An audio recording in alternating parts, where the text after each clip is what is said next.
Bom dia, pessoal. Professor Lucas na área com um assunto muito importante, muito interessante, tá bom? E muito corriqueiro também nos vestibulares, principalmente no Enem, tá? Se eu fosse dividir esse assunto aqui, a gente poderia colocar ele como ênfase no 9º ano. Porém, é um assunto, de novo, muito cobrado nos vestibulares, principalmente no Enem. Função quadrática. Lembram lá? A famosa equação do segundo grau. Porém, além de demonstrar como eu posso resolver essa equação do segundo grau, o foco da aula serão as características gráficas de uma função quadrática, de uma função do segundo grau. E, excepcionalmente, essas características gráficas são o ponto mais cobrado, principalmente no Enem, tá bom? Então, bora lá, gente. Gente, pessoal, seguinte. Se eu tenho uma função quadrática, essa função tem essa cara, tá bom? Uma cara onde o termo que eu chamo aqui, de domínio está elevado à segunda ordem. Isso quer dizer o quê? Que o x está ao quadrado. É necessário que eu tenha um x elevado a 1 e um x elevado a 0? Não, não é necessário. É necessário apenas que eu tenha um dos termos, pelo menos, x elevado a 2. Eu não sei se vocês entenderam o que eu falei, Esse termo aqui, é x elevado a 0. Tá bom? Eu escrevi um polinômio completo da equação do segundo grau. Porque todo mundo sabe que x elevado a 0 é 1. Então, veja bem, a equação completa do segundo grau, ou a função completa do segundo grau, é a função que tem o polinômio completo, x ao quadrado, x elevado a 1, olha lá, x ao quadrado, x elevado a 1 e x elevado a 0. Tá bom? Bom, eu posso ter uma função do segundo grau com o x ao quadrado e x elevado a 0? Posso. Eu posso ter uma função do segundo grau apenas com o x ao quadrado? Posso também. Eu vou chamar de função do segundo grau quando eu tiver x ao quadrado e x? Não existe o termo c? Posso também. Aí eu chamaria isso de funções quadráticas incompletas, que eu vou dar ênfase daqui a pouco, tá bom? Aqui nos exemplos a gente pode observar o que eu disse. Olha só. Nesse primeiro exemplo que eu coloquei, eu tenho uma função completa do segundo grau, tá bom? O termo que acompanha o x ao quadrado é o 3. O 3 eu vou chamar de a. O termo que acompanha o x elevado à primeira ordem eu vou chamar de b, é o menos 4. O termo solitário, ou o termo que acompanha o x elevado a 0, é o c, e nesse caso é o mais 1. Então eu posso, isso é importante, anota aí, grifa aí no seu caderno. O a vai ser o termo que acompanha o polinômio de segunda ordem, monômio de segunda ordem. O b vai ser o termo que acompanha o monômio de primeira ordem, e o c, o monômio de grau 0, de ordem 0, tá bom? Então, o a acompanha o x ao quadrado, o b acompanha o x e o c acompanha o x elevado a 0. Entenderam isso? Olha só, embaixo eu também tenho uma equação de segundo grau. Por quê? Porque está x ao quadrado aqui. Mas essa equação do segundo grau não tem o b. No fundo, tem o b. Quando não aparece o b na função, significa que o b é igual a 0. Tá? Então, dessa equação, dessa função do segundo grau, nós podemos concluir que o meu a é o 1, porque é o termo que está acompanhando o x ao quadrado. De novo, olha só, a gente não costuma colocar, mas é a mesma coisa de existir o número 1 aqui na frente do x, né? Então, o meu a vale 1, o b não está aqui, então o meu b é 0, e o c é o termo independente, então é o menos 1. Tá bom? Agora, no terceiro exemplo que eu coloquei, são exemplos que eu tenho de novo uma equação completa. Então, meu a vale 2, o meu b vale 3 e o meu c vale 5. Na terceira, ela é incompleta novamente, onde meu c vale 0, meu a vale menos 1, o meu b vale 8 e não tem o termo c. Então, se não tem, ele é 0. E da mesma forma, olha só, a quarta função é O meu A vale menos 4 e eu não tenho B e não tenho C. Se eu não tenho, então eles são iguais a zero. Então o que eu queria com esses exemplos? Que vocês observassem o seguinte: para ser uma função quadrática, eu preciso ter pelo menos o elemento A diferente de zero. Se eu tenho um elemento A diferente de zero, com certeza vai ser uma função do segundo grau, tá bom? Agora, essa função, ela tem raízes, ou seja, ela tem zeros da função. No caso de equação, ela tem os seus valores, não é verdade? Como que eu posso encontrar as raízes dessa equação? Ou, no caso, se for uma função, como que eu posso encontrar o zero dessa função? Tá bom? Então anota aí. Zero de uma função, ou raízes de uma função, ou raízes de uma equação, é tudo a mesma coisa. São os valores que o x pode assumir para que a equação seja verdadeira. Então, se eu falei que é o zero da função, significa que essa equação é igual a zero. Olha só. Então, se eu peguei essa função igualei a zero, eu estou pedindo calcule, encontre os possíveis valores de x para que esse sisteminha, para que essa equação seja igual a zero. Tá? Então, como que eu posso utilizar? Eu posso usar a equação de Bhaskara, que eu posso demonstrar para vocês, mas não é o foco da aula de hoje, tá? Essa equação ela é algo demonstrável, não é tão complexo não. Mas eu posso encontrar o valor de x usando a equação de Bhaskara, tá bom? Eu posso encontrar o valor de x para que quando eu substituo aqui na equação, toda essa conta vai anular, vai ser igual a zero. E qual que é essa equação de Bhaskara? A equação de Bhaskara fala que o x é igual, ou seja, o valor que eu quero determinar é igual a menos b, mais ou menos raiz de delta. Quem que é delta? Olha só, tá aqui no cantinho, ó. O delta é b quadrado menos 4ac. Então é menos b, mais ou menos a raiz de delta, ó, tudo isso aqui é meu delta, ó. Mais ou menos a raiz de delta, tudo sobre 2a, 2 vezes a, tá bom? Essa é a equação de Bhaskara. Por que a gente coloca, por que a gente acha o delta? Porque o delta vai ser muito útil para a gente. O delta, ele pode assumir 3 valores. Ele pode assumir um valor positivo, ele pode assumir um valor igual a zero, um valor negativo. E isso tem muito significado matemático. Quando eu acho delta igual a zero, eu tenho certeza plena e absoluta que eu vou encontrar duas raízes, ou seja, reais e distintas. Eu vou encontrar 2 possíveis valores que anulam essa equação aqui. 2 possíveis valores de x que anulam essa equação. Se eu tiver um delta igual a zero, eu tenho uma só raiz. Isso quer dizer o quê? Que eu tenho 2 raízes iguais. Ou seja, eu tenho apenas um único valor para satisfazer essa condição. A condição é essa equação igual a zero.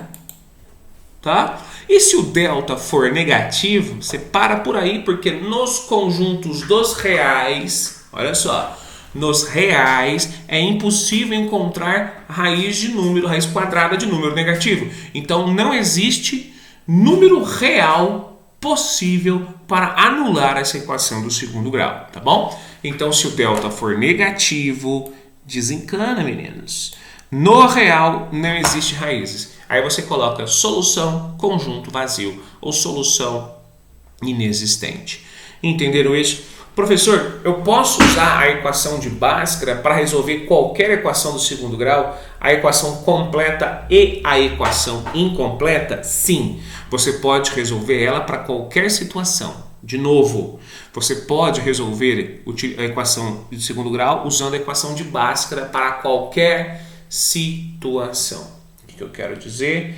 Que ela é seu coringa, tá bom? Você consegue resolver tudo com Bhaskara. Então grava ela aí, eu vou grifar para vocês aqui, ó. Então quem não grifa não tem problema. Eu vou grifar aqui para vocês, ó. Grifa essa equação de Bhaskara. Bhaskara é menos b, toma cuidado com esse sinal, menos b, mais ou menos a raiz de delta, Por que mais ou menos, gente? Porque eu vou assumir dois possíveis valores. Um valor mais da raiz, do resultado da raiz, e outro valor menos do resultado da raiz. Tá bom? Essa equação é muito, muito, muito importante. Menos b mais ou menos raiz de delta sobre 2a. Tá bom? Agora, existem alguns métodos mais simples para resolver algumas equações? Sim. Tá bom? Se eu tiver, por exemplo, equações incompletas do segundo grau, eu posso resolver por Bhaskara? Pode. Né? Então, olha só. Nessa equação aqui, a gente pode verificar que o meu A vale 1, o meu B é 0 e o meu C é menos 25. Tá bom? Eu posso resolver essa equação aqui usando Bhaskara? Pode. Mas vai dar um pouquinho mais de trabalho. Então, é mais fácil a gente utilizar alguma outra técnica. Tá? Quando eu tenho, então, B igual a 0, eu não sei se vocês conseguem reparar, mas ó, tem um termo que depende do x? Não tem. Então, nesse caso, o meu B é igual a 0. Se meu B é igual a 0, eu tenho uma técnica um pouquinho mais fácil para resolver. O que eu faço? Simples. Tá vendo esse 25 aqui? Ó? Ele vai passar para o outro lado como se fosse uma equação do primeiro grau. Passa para o outro lado, vai ficar x ao quadrado é igual a 25, certo? Aí, como que eu faço para resolver isso daqui? Porque, afinal de contas, eu quero achar o x, não o x ao quadrado. Eu tiro a raiz. Mas, ao tirar a raiz, eu tenho que tirar a raiz dos dois lados. Ao tirar a raiz dos dois lados, eu vou colocar sempre mais ou menos. Por que eu coloco sempre mais ou menos a raiz? Pelo seguinte, ó. Vamos fazer o contrário. Vamos fazer a prova real. Coloca x igual mais 5. Mais 5 ao quadrado, quanto que dá? 25. Coloca x igual a menos 5. Menos 5 ao quadrado também dá 25. Entenderam isso ou não? Então, sempre que a gente for tirar a raiz, a gente sempre tem que lembrar de colocar mais ou menos. Tá bom? De novo, por quê? Porque na prova real daria certo tanto a resposta positiva como também a resposta negativa. Você pode reparar que essa forma de resolução de raízes incompletas do segundo grau é bem mais simples do que a utilização do Bhaskara. Mas eu poderia fazer para o Bhaskara? Com certeza. E você vai encontrar a mesma resposta. Você vai encontrar x igual a 5 e x igual a menos 5. Tá bom? Bom, isso seriam as condições quando eu tenho b igual a 0. E se eu tiver c igual a 0? Que é a condição aqui do lado. Repare o seguinte, ó. Nessa equação que eu coloquei aqui para vocês, o meu A vale 1, o meu B vale 16, não é isso? Ó, e o meu C não tem, então o meu C vale 0. Tá? Se o meu C é igual a 0, eu posso fazer o seguinte, eu vou colocar x em evidência. Se eu colocasse x em evidência, eu vou ter x mais 16 entre parênteses. Por que disso? Faz o inverso, ó, não ficaria x vezes x, olha lá, x ao quadrado. X vezes 16, 16x, não é a mesma coisa? Porque colocando em evidência, eu consigo diminuir o grau da equação. E diminuir o grau da equação, olha só que interessante que fica, ó. Eu tenho um produto, e esse produto de dois números tem que ser igual a 0. Qual a condição matemática para que esse produto seja igual a 0? A gente sabe que 0 vezes qualquer número é 0. Então, eu posso dizer que o primeiro termo tem que ser 0 ou o segundo termo tem que ser 0. Então, eu posso escrever diretamente que x é 0 ou o segundo elemento é igual a 0. Entenderam ou não? Então pronto, eu diminui o grau do polinômio. Eu transformei uma equação do segundo numa equação do primeiro grau. Então a primeira resposta é x igual a 0. Olha lá. A segunda resposta é x mais 16 igual a 0. Obviamente, ó, resolvendo essa equação, x mais 16 igual a 0, passo 16 para lá, ficaria x igual a menos 16. Isso quer dizer o quê? Que as duas raízes dessa primeira equação que eu coloquei seria ou x igual a 0 ou x igual a menos 16, tá bom? Professor, eu não gostei muito não. Eu vou resolver por Bhaskara. Pode? Pode. Seja feliz, tá bom? Eu só estou mostrando que existem também formas diferentes de você resolver raízes quando eu tenho raízes, funções incompletas. tá bom? Agora, se a função for completa, existe uma outra técnica, mas a priori eu vou focar apenas na resolução por Bhaskara, tá bom? Então, para dar continuidade à função quadrática é o seguinte, sempre que eu falo de função, eu lembro de dois valores e um valor depende do outro, ou seja, eu lembro de gráfico. Então, assim como função do primeiro grau, eu tenho gráficos crescentes e decrescentes com certas características angulares e lineares, eu também vou ter na função quadrática, nos gráficos da função quadrática, muitos pontos importantes, tá bom? Então, se eu quisesse pegar uma função e montar uma função, eu encontraria sempre essa característica, sempre um formato, olha só o nome, eu encontraria sempre um formato parabólico, certo? Agora toma cuidado, tá vendo que a concavidade está voltada para cima? Se a concavidade desse gráfico estiver voltado para cima, significa que o termo A é sempre um termo positivo. Se a concavidade estiver voltada para baixo, o meu A vai ser um termo negativo. Como que ficaria se eu tivesse voltado para baixo, professor? Seria algo desse tipo aqui, ó. Se eu tivesse uma concavidade, uma parábola mais ou menos com esse formato, eu teria com certeza um valor de A negativo. O rosinha é o valor de A positivo. É isso que eu estou querendo dizer, tá bom? Então, vamos lá. Quais são todos os formatos gráficos da função quadrática que eu posso encontrar na minha vida? Se eu tiver delta maior que zero, nós observamos, nós já dizemos que se meu delta for maior que zero, eu tenho duas raízes. Então, olha só, eu sempre vou cortar o eixo x em dois pontos. Porque ter duas raízes significa que eu tenho dois números que zeram a função. Então, eu vou ter sempre dois pontos cortando, tá vendo? Ó, esse ponto corta aqui também e esse ponto corta aqui também. Porém, mesmo tendo delta maior que zero, eu posso ter A positivo ou A negativo. Então, olha só, se o delta for maior que zero com A positivo, eu vou ter essa característica de curva. Se eu tiver um delta positivo com A negativo, eu vou ter essa característica de curva, tá bom? Certo? Delta positivo, duas respostas, duas raízes, certo? A positivo, côncava para cima, A negativo, côncava para baixo. Da mesma forma, se o meu delta for igual a zero, significa que eu tenho apenas uma raiz, né? Então, significa que eu tenho apenas um ponto que zera a função. Ah lá, um ponto que zera a função. Porém, se meu A for positivo, côncava para cima. Se meu A for negativo, côncava para baixo. Isso vai ajudar muito vocês a encontrarem as equações dado o formato gráfico. Isso cai muito nos vestibulares, presta atenção. E, obviamente, se meu delta for igual a zero, nós vimos e verificamos que não existe função, não existe zero da função, ou seja, não existe pontos que zeram a função. Se não existem pontos que zeram a função, ele não vai cortar o eixo aqui, tá vendo? Não cortando o eixo, não tenho pontos que cortam, que passam o eixo x. Porém, ele pode assumir valores de A positivo, côncava para cima, ou valores de A negativo, côncava para baixo, certinho? E para finalizar essa aula muito importante, eu consigo matematicamente encontrar esse ponto aqui, ó.